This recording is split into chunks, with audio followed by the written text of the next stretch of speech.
I'm Ken Landgraf. I'm the planning staff officer. So what I wanted to do is give you a brief overview of the forest plan. So for each issue, we looked at a range of opportunities, and those made up the different alternatives. We took the objective and we put it in the forest plan of decommissioning about 160 miles, but we aren't saying which roads that's going to be. There will be a site-specific analysis before any road would be closed on its own. But if you wanted to see what roads we identified as we were looking through it, it is in that transportation analysis process. With our need to create some habitat for wildlife and sensitive species, our need to protect those remote settings, we've got to look at a lot of things.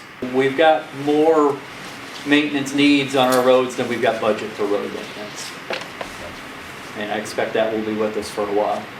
The trails, the acknowledgement that we know with more people there's going to be more demand for trails, and that's why on the one hand we wanted to say, hey, we're about at our limit, we can't take any more. Then we found some ways that we could have some flexibility to acknowledge the fact that, but we know more people are going to want more. So, we tried to factor some of those things in. Up until now, it's been what I want. Now I'd like to put it back to you of, given all the people in this room and what they want, what's maybe the top priority thing that you would like to see different, or that you'd like to see us change in going from draft to final? Access, particularly the access for recreational motorized vehicles. The OHV areas, we would like to see more OHV trails expanded beyond those that we have in essentially the denuded rocky area of Tasker's Gap, Peters Mill Run, and that sort of thing.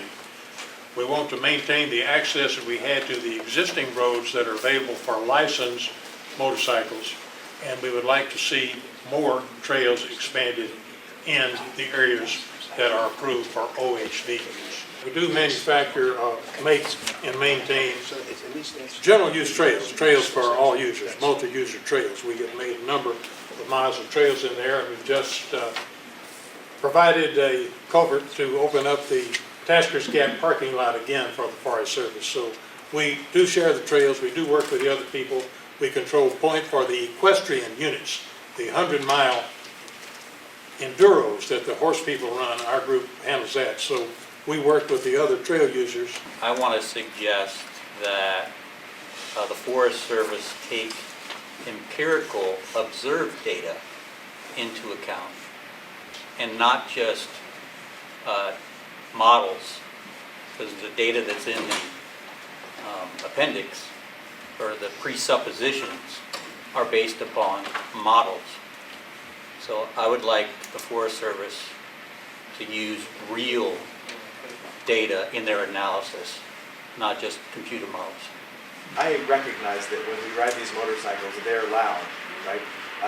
They're loud and they throw dirt around, right? This is acknowledged, and someone should be able to go out and hike in peace and enjoy the wilderness. But I don't think looking at a map that someone could look at that and say, there's too many of these opportunities, we need to scale them back.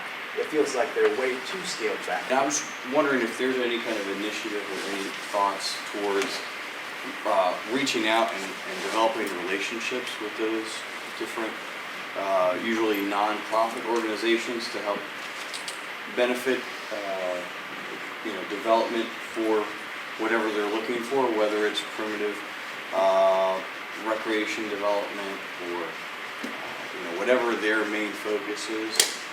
To work together, opportunities to work together towards the same goal. Mark stood up and said something like, well, if I can work and settle something with Joe, I think I can work with Sam and Sue as well. And I think if we just got together and got outside the framework and got together and talked, that we could put some stuff together. And that was the initiation of a group called Stakeholders Group. And it's a group of a number of interests, not all the interests, but a wide variety of interests. And they have been getting together. Jim's a member, Carolina's a member, a number of the folks in here. And they've been getting together since then at trying to put together and address some of these issues. And one of the interesting things about that group is that while they're working on the plan, their focus is also beyond the plan. And it's, yeah, okay, let's get the plan done, but then we want to continue to work together project by project and talk about this and how we get things done on the ground. if you'd like to work with those folks, talk to Carolina, talk to Mark, talk to some of those folks. But there is some of that going on. And we're hoping that when we get into implementation, that is going to become more of a standard of a lot of groups working together from the early points in these processes, carrying programs forward.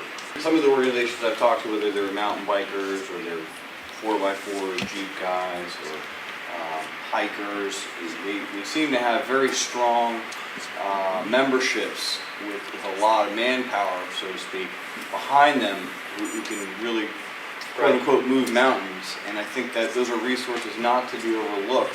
The recommendation is to move to an arch type bridge over a covert. Now granted, that was a parking lot. I don't know if you're familiar with that development. There was a designation that seemed elusive to me. It was one of scenic area, national scenic area. Now this gave me some concern because from the areas that were discussed as being candidates for a national scenic area, they included Dunkel Hollow Road, which is a very strategic line of communication for the Shenandoah 500 national event. And without the availability of this road, if it should be closed as a result of this kind of designation, the event, Shenandoah 500 dual sport ride, would be caused to disappear as we know it. What I'm gratified by is I found out that the designation of a national scenic area requires a congressional designation.